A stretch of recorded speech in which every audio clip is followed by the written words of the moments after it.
முருகனும் தமிழும் ஒன்று, பிரிக்கவே முடியாது.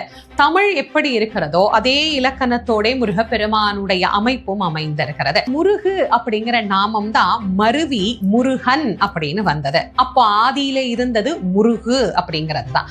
இப்ப தமிழ் அப்படிங்கிற வார்த்தை எடுத்தீங்கன்னா அதுல த மீ எள் 3 எழுத்துக்கள் வருகிறது.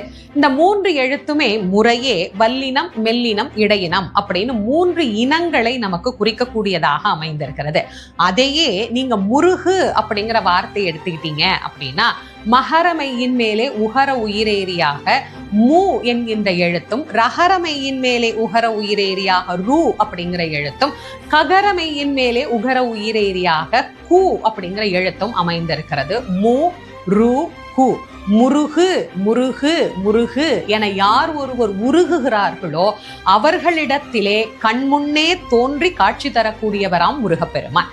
அந்த மூருகு அப்படிங்கிறதும் மெல்லினம், இடையினம், வல்லினம் அப்படிங்கிற அமைப்புல அமைந்திருக்கு. இப்ப நீங்க தமிழ் பாத்தீங்கன்னா வல்லினத்துல ஆரம்பிக்குது, ஆனா முருகு என்கின்ற நாமா மெல்லினத்துல தான் ஆரம்பிக்குது.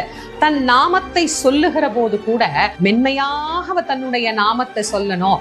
அவனுக்கு ஏற்படக்கூடிய பிரச்சனைகள் எல்லாம் வல்லினம் போல் கடைசியில் போய் நிற்கும் அப்படிங்கிறதுக்காகவே இந்த நாமா வடிவமைக்கப்பட்டது போலவே இருக்கு இல்லையா?